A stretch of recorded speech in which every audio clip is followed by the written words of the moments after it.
Alright, ladies and gentlemen, welcome back to the channel, man. I'm watching this Pelicans-Clippers game, and I just need to talk about the Pelicans, dude. Pelicans fans know this, and while currently the play-in tournament is actually on, by the time every single one of you watch this, the game will be over. The Clippers are on a 14-2 run in the third quarter. They've just taken the lead, but as tough as it would be for a Pelicans fan to watch a defeat against the Clippers tonight to miss the playoffs, there's a bigger picture at play. And I think every single Pelicans fan would agree with that comment. Their future is amazing, dude.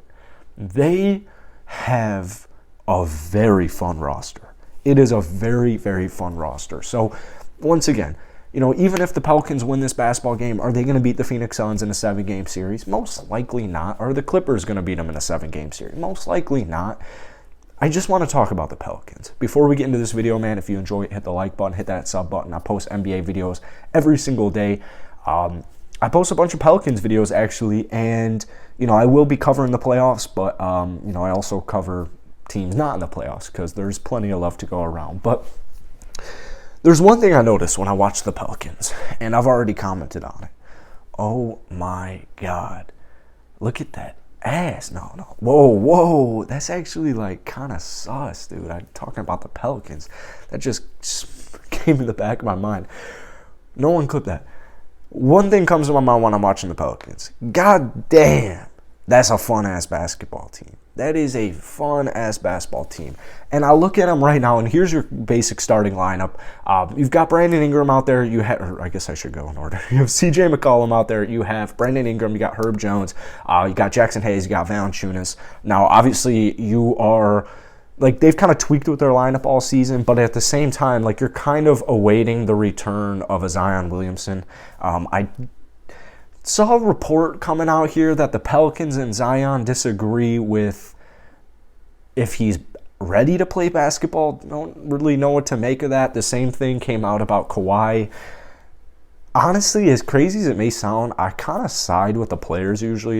If a player truly believes he shouldn't play as far as injury is concerned, don't risk it. But Zion, Kawhi Leonard, no disrespect to Zion, but Kawhi. Zion's a very young, very raw basketball player. 27-7, dude. This is a 27-7-4 with several defensive stats every time he plays. Steps out onto the court, unfortunately, this season. I highly doubt it happens if the Pelicans make the playoffs.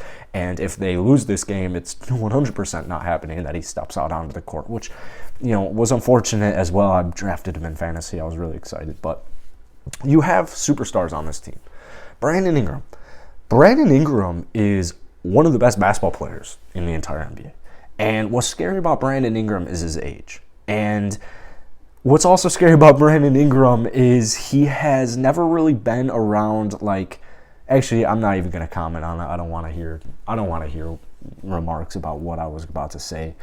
The Pelicans haven't made the playoffs in a handful of years, just like my Chicago Bulls.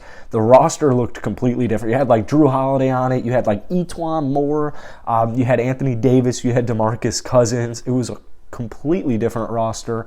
But New Orleans, if it's going to happen next year, at the very least, New Orleans next season, honestly, healthy, I highly doubt that they're going to be fighting to get into the top 7.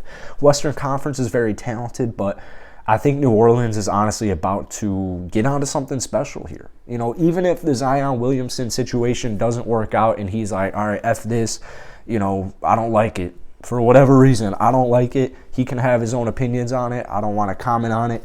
But he's get me to New York. Well, whatever team trades for him, Pelicans are going to get some value back.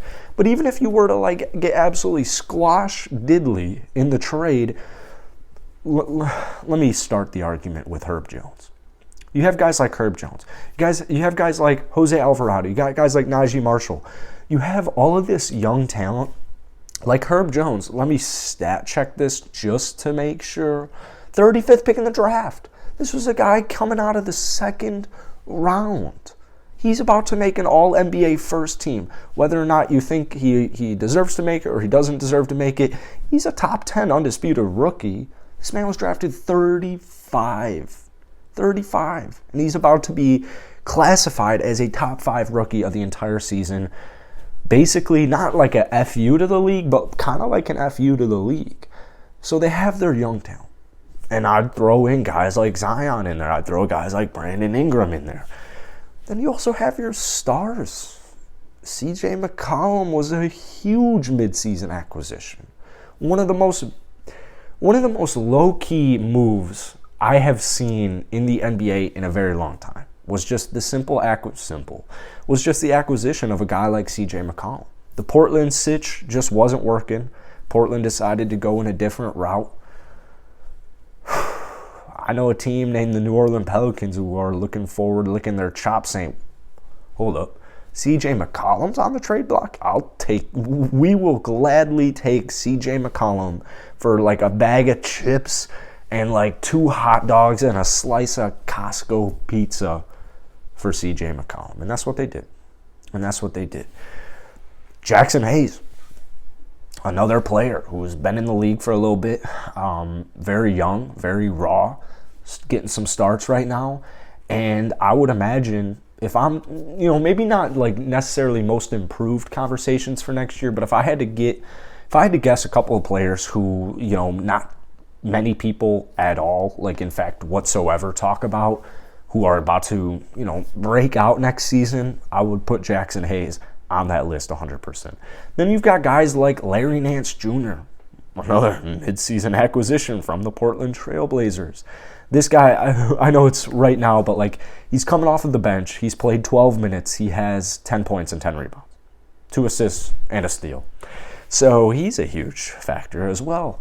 Devontae Graham, Larry Nance, Jose Alvarado. But really where I see all this potential is with, it's honestly kind of like a big 4, dude. I don't want to talk too much about Zion, but I'll loop him into this big 4. Right now they have a big 3, and it's fun, it's exciting, it's fresh, it's just awesome. And that consists of Jonas Valanciunas, who is an offensive firepower. Brandon Ingram, same thing goes for him. CJ McCollum, same thing goes for him. So once New Orleans gets, another year of development, another year of progression under their belt, another year of just playing together, building the chemistry, building out the rest of the roster. I have nothing against this bench in the slightest. But you go out and you get more guys like Larry Nance. You get more guys like Devontae Graham. I'm telling you, the New Orleans Pelicans next season are going to be a top 6 seed in the Western Conference. That's it for today, man. If you enjoy it, hit the like button, hit that sub button. I'm rooting for the Pelicans tonight. By the time I started making this video, it was like a 2-point game. Well, the Clippers are on a 20-2 run right now to start the third quarter, and it's about to be a 10-point game. So I have no idea how this game's about to end. I'm about to watch it, but Pelicans fans, I appreciate all the love you guys show on any video I make for you guys, and I hope to see you around. So, peace.